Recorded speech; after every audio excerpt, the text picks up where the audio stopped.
What is up, guys? Bachman's Garage back at you again with another video. We're not doing airsoft, we're not doing dirt bikes, we're doing quads.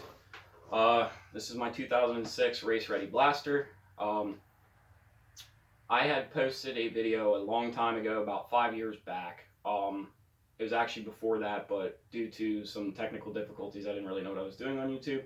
I'm here to tell you guys that I can admit when I'm wrong. I had posted a video and put some information out there that was not accurate.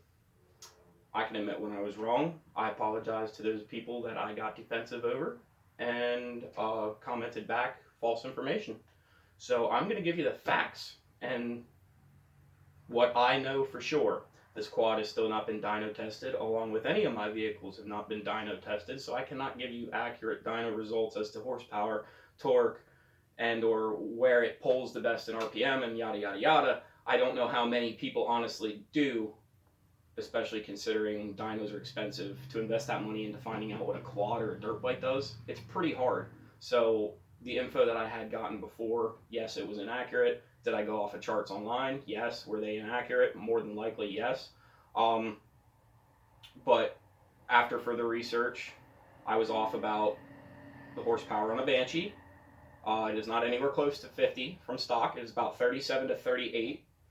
A Blaster bone stock produces 17 to 19 horsepower depending on the year.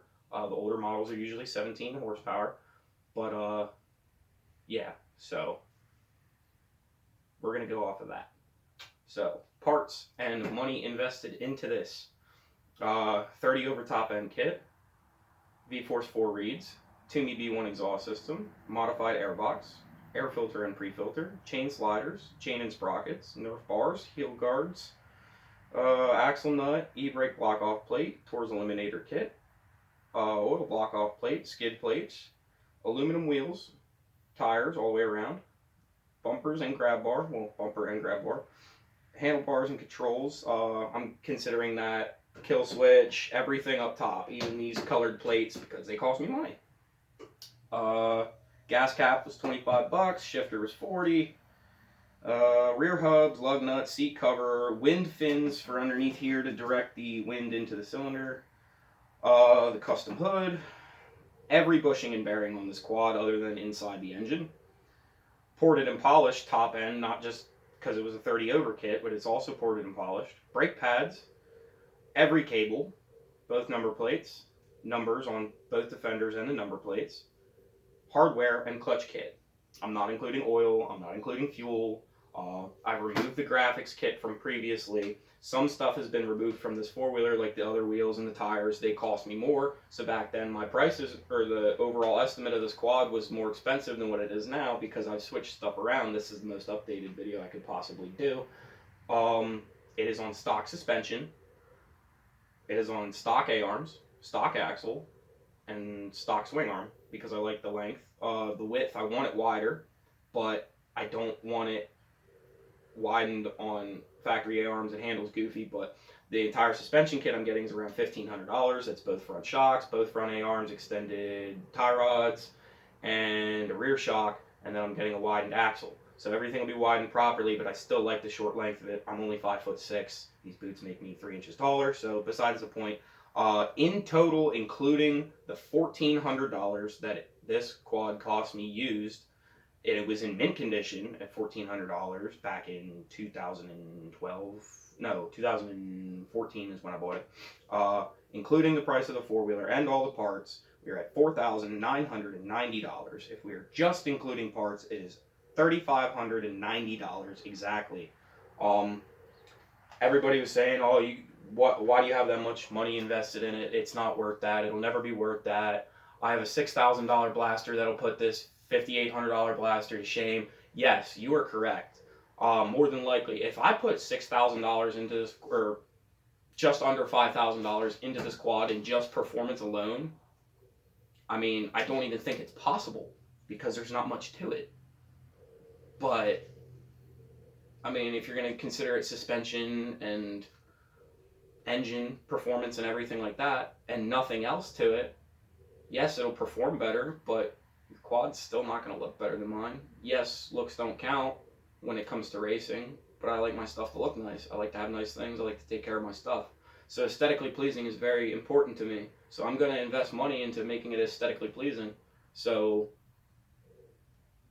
yes, I have this money invested in it. Was it smart? Probably not. I could have got a better quad for the price, but it's not going to be the quad I like. It's not going to be my quad. It's going to be a stock 450 or a 450 with a little bit of mods to it, or a bone stock Banshee completely beat to shit. I'm going to have to put $1,500 to $2,000 into it to make it the way I want it anyway, and by that point, if I ever get a Banshee, which hopefully I do, because I've always wanted one, but if I get a Banshee, I almost guarantee you it's going to be a $10,000 to $15,000 Banshee, because I'm not going cheap on that fucking thing. But besides the point, yeah, so these are the facts. And as far as horsepower and everything that goes, I don't know yet.